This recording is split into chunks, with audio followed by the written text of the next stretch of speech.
Let's get a better understanding now of what's going on in the Victorian town of Morwell, where a toxic fire has been burning for weeks.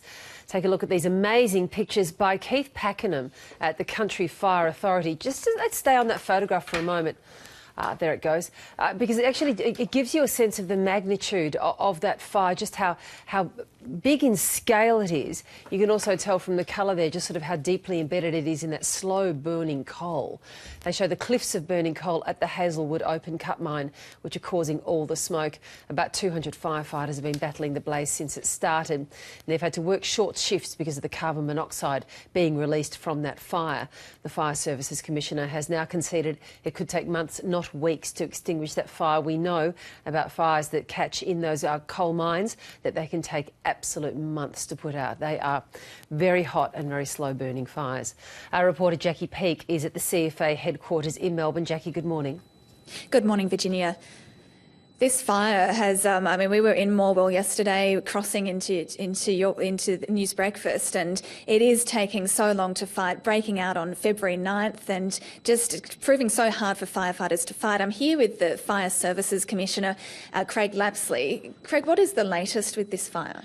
Well, the fire's still a very serious fire. It's still burning. There has been some success. Firefighters have got about 50% of it out. That's been the same now for a couple of days, in the sense that the day before yesterday was another day that had strong winds. It was a warmer day. We saw a grass fire come out of the mine and run towards the power station.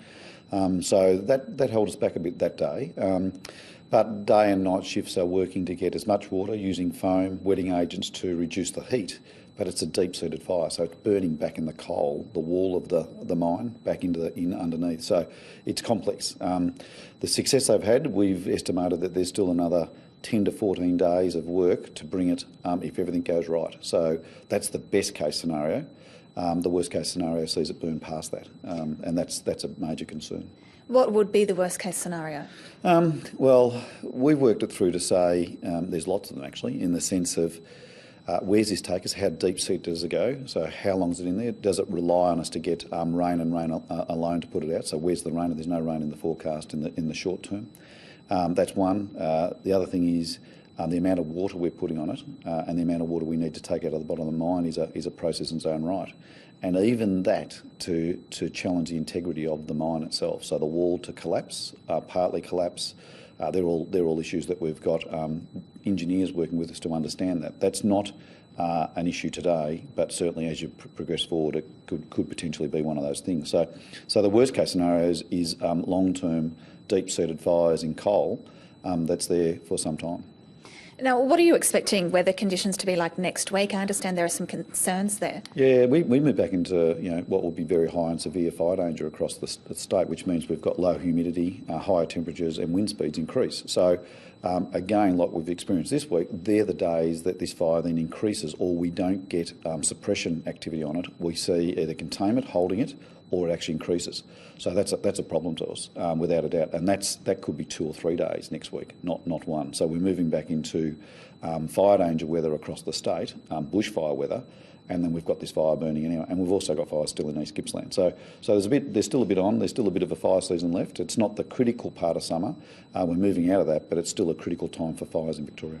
How much of a strain is this putting on your resources? Well, it does. We're large resources, but they need to be specialists in the sense that they've got to have breathing apparatus, they've got to be able to operate some of the specialist gear. So it's not every firefighter in Victoria can just wander down to the open cut and be part of the team. So that's one thing. 225 people, firefighters on the shift rotation, but to support that there's a whole heap of other people behind that, so it's a big operation. But you add in what DHS, Red Cross, the local council's doing, Ambulance Victoria, Department of Health. It's a very busy place to get people support. And if you think and take yourself away from the fire at the moment, if you lived in Morwell and they're telling us we're down there, what is it? Smoke, smoke and smoke. The question is, where does it take you in a health sense? So the Chief Health Officer has been critical to be able to explain the short and long-term health issues. EPA to be able to continually monitor and advise not only about smoke but about carbon monoxide and also the ash.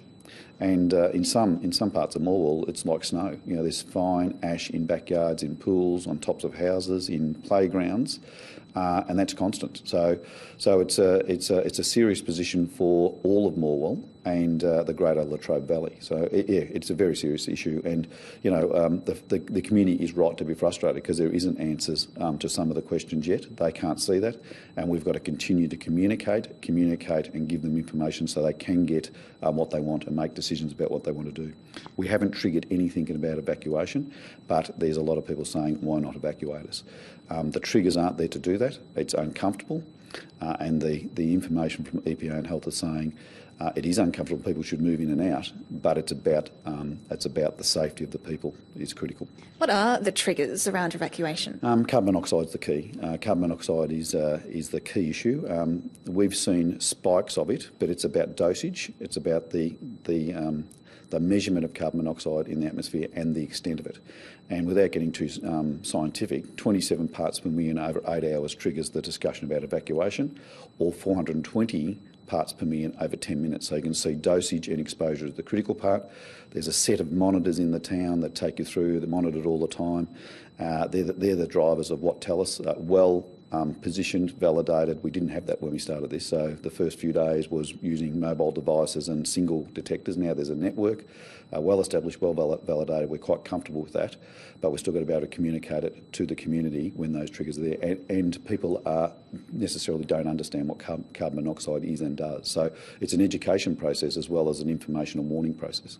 And there is some talk of a potential class action. How confident are you that authorities have done everything possible here? In the emergency management sense, we've put everything in place. I think now we're getting, like any emergency, once it moves past a few days, then it comes about how the community behave. And I say frustration, it's more than frustration, but I'll use that as a word.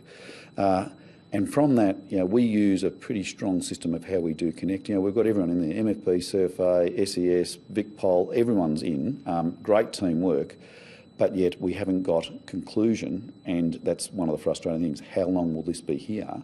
And you can see from us, we've got a best case scenario. Things can change in a matter of hours, and that gets to a worst case scenario. So we're, as you well know, we're very straight with what we say. We'll tell it as it is, and they expect us to do that. So we'll remain with that Morwell community and work with them, and that's critical that we just keep working with the Morwell community.